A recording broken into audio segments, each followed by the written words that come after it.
Hindi masama ang umiyak, pero mas mabuti ang ngumiti. Amen? May nabasa po akong kasabihan, ang ganda. Sabi, those who cry for themselves are weak, but those who cry for others are strong. Ang mga umiiyak para sa kanilang sarili, mahina. Pero ang mga umiiyak para sa iba, malakas, matatag. Sino madalas ang mga umiiyak para sa kanilang sarili, kung hindi ang mga bata? Dahil ang mga bata, walang ibang iniisip kung hindi ang kanilang sarili.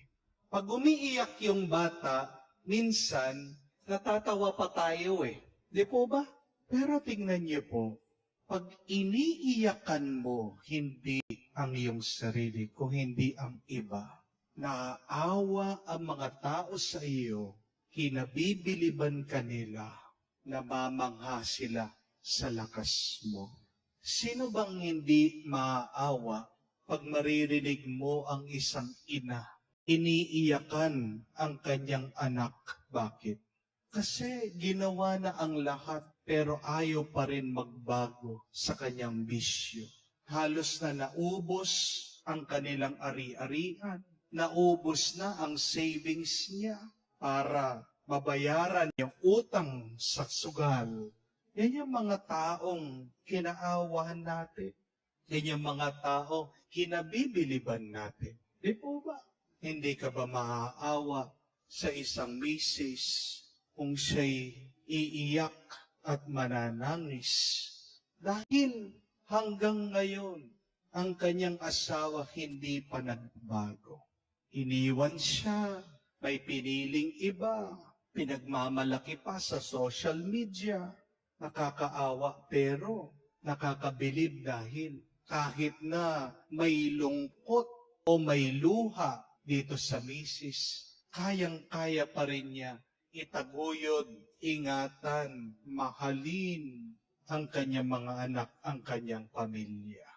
Nakakaawa pero nakakabilib din pag makikita mo ang luha ng isang tao dahil sa sakit na kanyang nararamdaman sa katawan. Pero kahit na nahihirapan siya, pinipilit pa rin na magpakatatag para sa pamilya niya.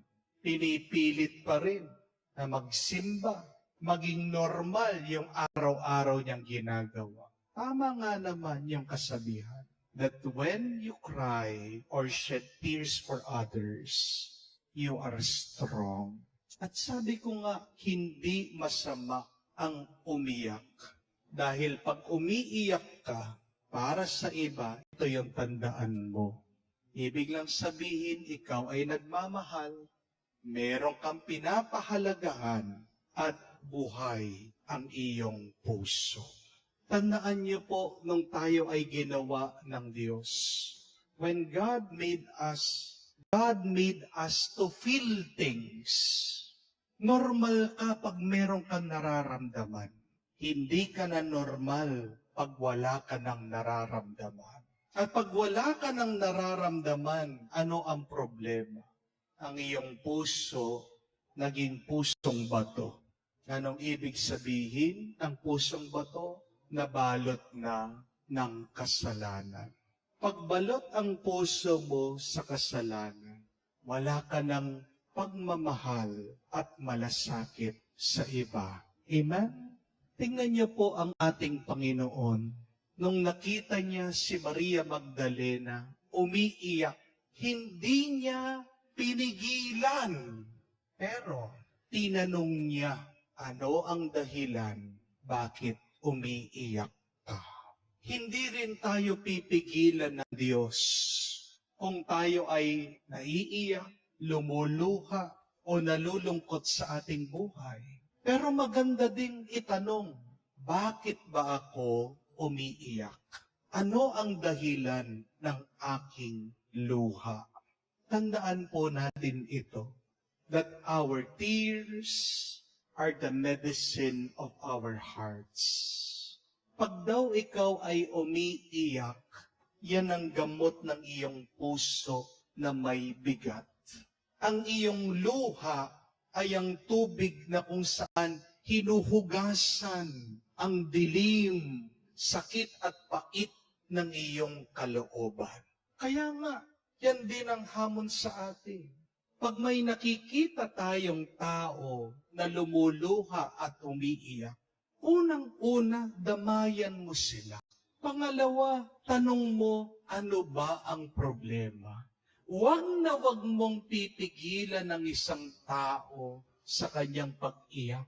Ang pinakamasamang pwede mong sabihin sa isang taong malungkot, ano? Yun yung, huwag ka nang umiyak, huwag ka nang malungkot. Because even God did not say that. Amen?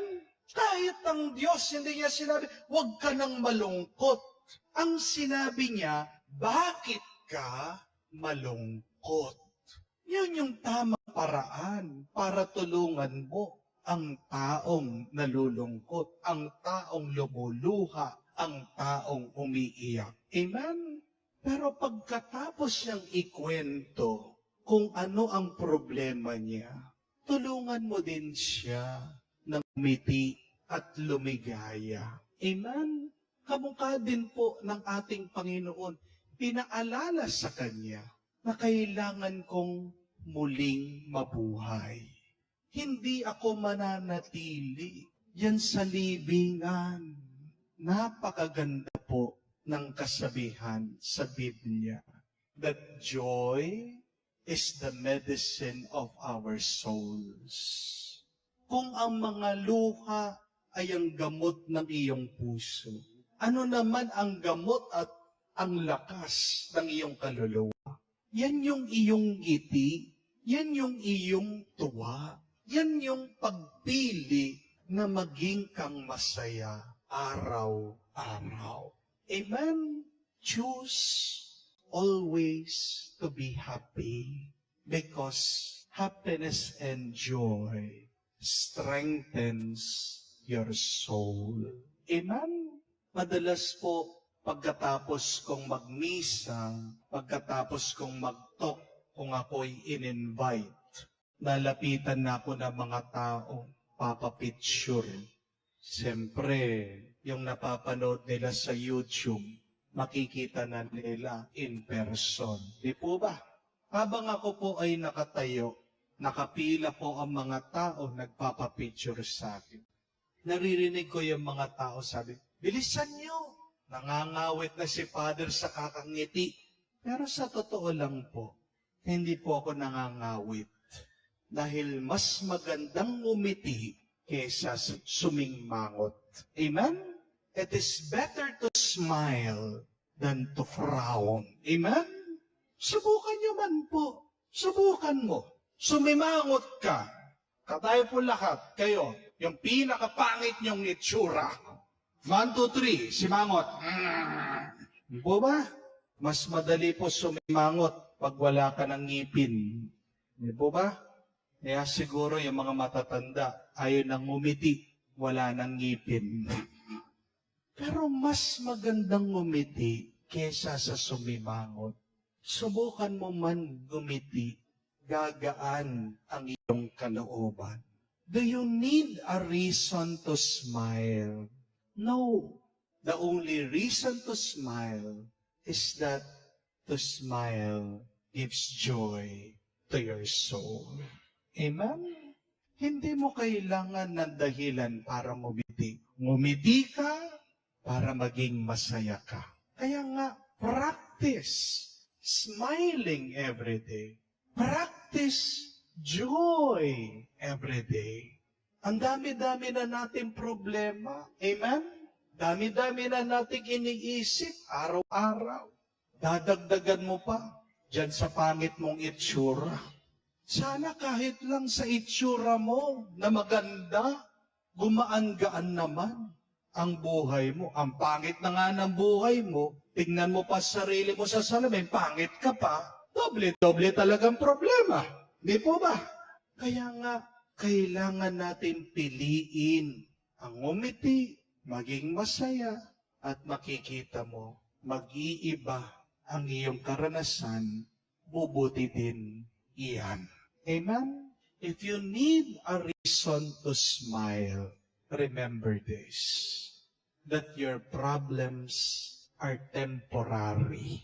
Sandali lang ang problema. Amen? Pero ang tuwa, nagtatagal yan. Ang tuwa, walang hanggan.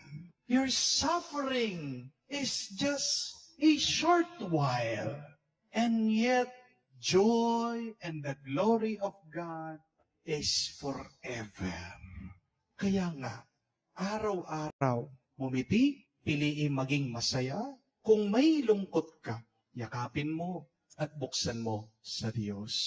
Ginawa tayo ng Diyos, hindi para malungkot o hindi para maging masaya.